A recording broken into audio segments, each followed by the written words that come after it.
Pada kesempatan kali ini saya akan coba menjelaskan tentang penurunan rumus gaya sentrifugal ataupun sentripetal. Nah, sekarang kita coba bayangkan kalau kita bermain batu ya. Ini sebuah batu, kemudian kita ikat batu itu, kemudian di tengah-tengah itu kita putar ya. Diputar gini dengan kecepatan konstan, maka batu itu akan bergerak sesuai dengan jari-jari atau jarak dari tali itu. Kita putar gini. Ini kita putar. Nah, ketika posisi batu itu ada di titik ini, maka kecepatan linear itu adalah kecepatan dalam garis lurus, itu selalu tegak lurus dengan tali itu. Misalkan dalam hal ini, misalnya di sini, kecepatan linearnya itu selalu tegak lurus dengan tali. Nah, setiap dia bergerak, maka arah dari kecepatan ini berubah juga, dimana kecepatan akan selalu tegak lurus dengan tali. Nah, ketika kecepatannya kita memutar dengan kecepatan konstan, maka kecepatan yang terjadi sepanjang lintasan ini juga sama. Jadi contohnya, ini kan setiap titik ini bergerak, cuma gambarnya di sini susah. Saya coba biar gampang gambarnya ketika di sini. Nah, ketika di sini posisi batunya, ketika di sini maka kecepatannya adalah sama, tegak lurus dengan tali itu. Ini tegak lurus. Kecepatannya sama, ini V, ini juga V. Nah, ketika ada di sini, ini juga tegak lurus.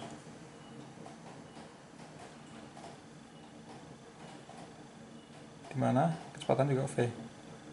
Ketika posisi di sini terus sama, tegak lurus. Ketika di sini, maka arah kecepatannya ini. Ketika di sini, tegak lurus, tegak lurus, tegak lurus. Di sini dia horizontal ke kanan, lurus. Nah, panjang karena besar kecepatannya itu sama, maka panjang dari garis ini adalah sama semua. Karena kita memutar dengan kecepatan putar yang sama. Nah, kalau kita perhatikan, karena ini kondisinya dia arah kecepatannya ke sini, ke horizontal, vertikal, karena dia vertikal ke atas, maka ketika ini kita putar, kemudian kita putus di sini, maka dia akan bergerak ke sana lurus. Demikian juga ketika dia di sini, ketika pas di sini kita putus talinya, maka dia akan bergerak lurus ke sana. Demikian juga ke sini, kalau kita putus talinya, posisi di sini, maka dia akan bergerak ke kiri gitu. Nah, jadi kecepatan sesaat di suatu titik itu akan tegak lurus terhadap tali ini, selalu tegak lurus dimanapun dia posisi berada. Nah, sekarang perhatikan, karena kecepatannya sama, kecepatan putarnya sama, sehingga kecepatan linear, berarti ini kecepatan linear ya, V linear, kecepatan dalam arah lurus itu sama, tapi yang berbeda adalah arahnya. Ingat, ketika di posisi ini arahnya ke sini. Ketika dia bergerak, maka posisinya akan arah dari kecepatannya akan bergerak ke sini. Pas di sini dia gini, gini arahnya. Jadi arah itu tiap saat berubah, dan arahnya selalu tegak lurus dengan talinya. Nih, jadi ketika ini mau bergerak ke sana, ditarik, ada sesuatu yang menarik sehingga dia merubah arahnya ke sini, ke sini, dan seterusnya. Nah, karena dia dari posisi, misalkan dari vertikal ke atas menjadi ke sini, maka ada sesuatu yang menarik batu ini ke arah dalam. Nah, ingat bahwa kecepatan itu, sebelum kita bahas lebih lanjut, bahwa kecepatan itu adalah vektor, adalah suatu vektor di mana vektor itu dia punya besar dan arah. Contohnya ini, besarnya itu berarti dia berapa kecepatannya, arahnya ya ini, kalau ini arah vertikal, ini arah agak miring, ini arah horizontal dan ke kiri dan seterusnya. Nah, dari besar dan arah ini berarti ada yang bisa kita rubah, ada fenomena yang terjadi, ada 4 kemungkinan. Berarti kalau misalkan besarnya tetap, kemudian arahnya tetap, maka dia tidak ada perubahan kecepatan. Delta V kecepatan sama dengan 0. Dengan kata lain, percepatannya juga 0. Karena percepatan adalah delta V per delta T. Ketika delta V-nya 0, maka percepatannya 0. Nah, ketika percepatan atau perlambatan 0, maka gayanya juga 0. Ingat rumus hukum Newton kedua, Vf sama dengan M kalikan A. Ketika percepatannya 0, maka gayanya juga 0. Maka ketika suatu benda bergerak dari satu titik ke titik lain, kemudian besarnya tetap, kecepatannya tetap, kemudian arahnya juga tetap, maka pada benda itu tidak bergaya, tidak ada gaya sekecil apapun yang bekerja pada benda itu. Maka tidak ada gaya yang bekerja pada benda itu. Nah, kemungkinan yang kedua,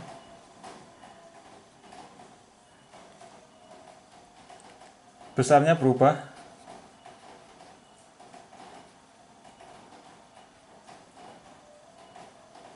arah tetap. Nah, misalkan dalam gerak lurus dari kecepatan cepat ke kecepatan lambat, nah itu berarti kecepatannya berubah, artinya besarnya berubah, tetapi arahnya tetap dalam garis lurus misalkan. Nah, posisi ini berarti delta V itu tidak sama dengan 0. Maka percepatannya tidak sama dengan 0 dan gayanya juga tidak sama dengan 0. Artinya A-nya tidak sama dengan 0, maka ada gaya yang bekerja padanya. Nah, ketika kecepatannya berubah, arah tetap, maka ada delta V, maka ada percepatan, maka ada gaya yang bekerja padanya, yaitu sebesar massa kalikan percepatannya. Sekarang yang ketiga, kalau besarnya tetap, kemudian arahnya berubah,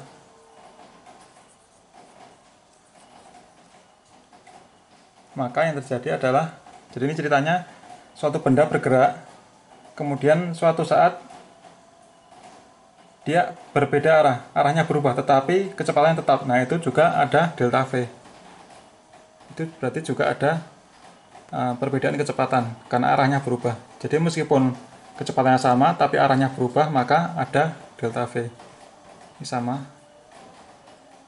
Ada delta V, maka ada percepatan dan ada gaya. Maka dalam hal ini juga terjadi gaya karena gaya sama dengan massa kalikan percepatan. Ketika kecepatan tetap tapi arahnya berubah, maka pada benda itu terjadi atau menerima sebuah gaya. Yang ketiga, besarnya berubah,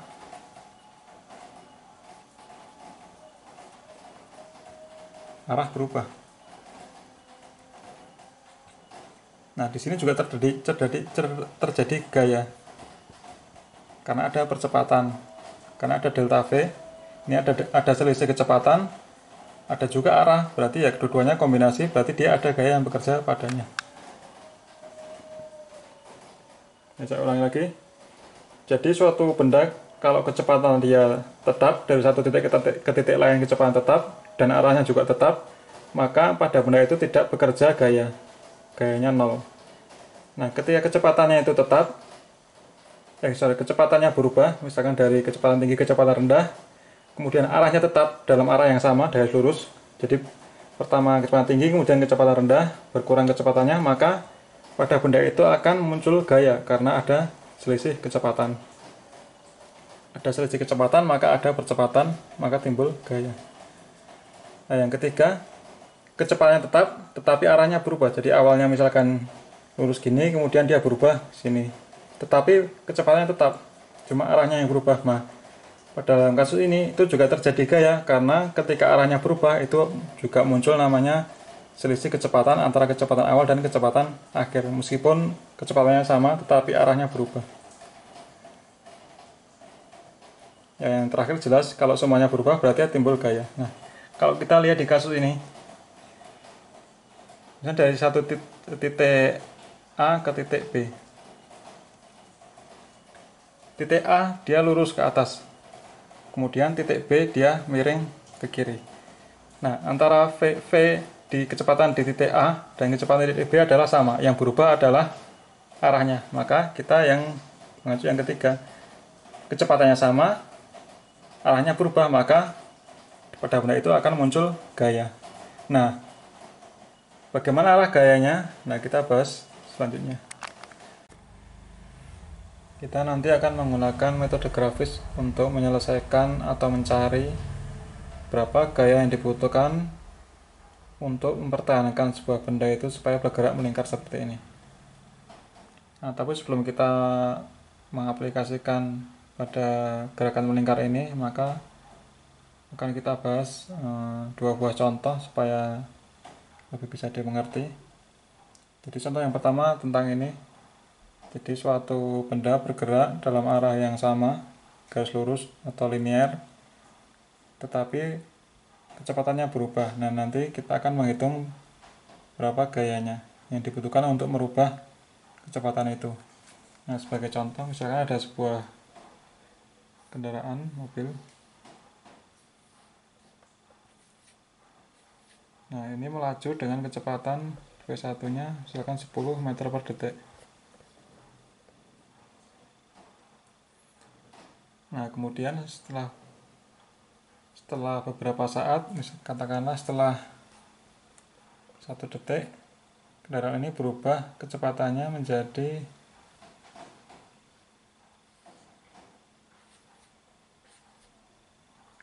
katakanlah V2-nya itu 5 meter per detik. Ini berarti V1, ini V2. Nah, kita akan menggunakan metode grafis. Akan kita tulis di sini. Jadi kecepatan awalnya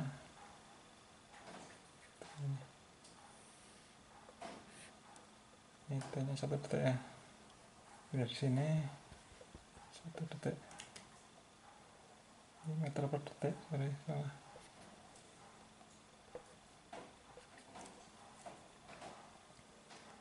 Nah, posisi awal ini adalah V1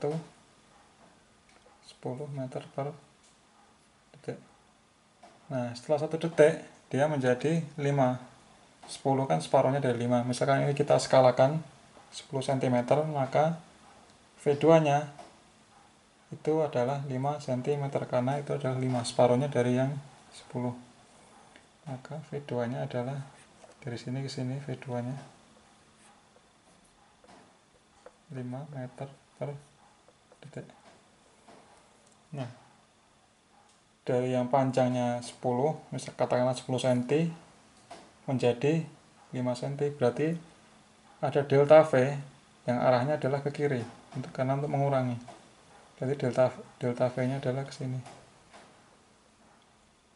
Delta V. Dari ujungnya sini ke sini. Nah, dari grafis ini 10, katakanlah ini 10 cm menggambarkan 10 meter per detik. Ini 5 menjadi 5 cm 5 meter per detik, maka di sini adalah 5 cm juga. Berarti delta V-nya itu kalau kita ukur pakai skala ini adalah 5 meter per detik. Arahnya ke sini, ke kiri. Nah, karena delta V-nya arahnya ke kiri, maka gayanya kita lihat bahwa ketika ada delta V tidak sama dengan 0, maka akan muncul gaya. Karena muncul percepatan, maka muncul gaya. Ada delta V maka muncul percepatan, atau perlambatan, maka muncul gaya. Nah, arah delta V itu searah dengan gaya. Delta V-nya ke kiri, maka akibat delta V ini adalah muncul gaya ke kiri. Nah, sekarang kita cari percepatannya dulu. Dalam hal ini perlambatan ya, karena dari 10 menjadi 5, dan ini arahnya ke kiri. Kalau arah ke kanan dia percepatan, kalau arah ke kiri dia perlambatan. Perlambatannya adalah delta V per delta T. Delta V-nya adalah 5 meter per detik. Delta T-nya itu adalah 1 detik. Maka 5 meter per sekon kuadrat. Nah, misalkanlah ini masanya mobil berapa ya? Mobil kecil misalkan 1 ton. Anggap aja 100 kg. Oke, contoh aja. Nah, maka gayanya M kalikan A. M 100 kalikan 5. Maka 500 Newton. Nah, maka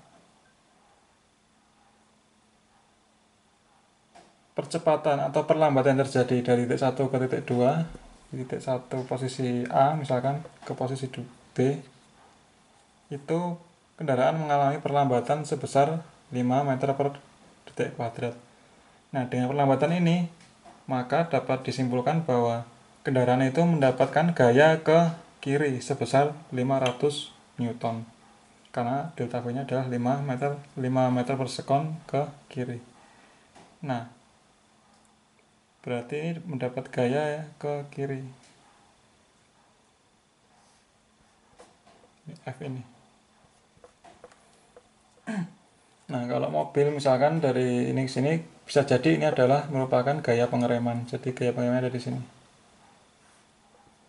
Ini sebesar 500 Newton karena perlambatannya adalah 5 meter per detik kuadrat.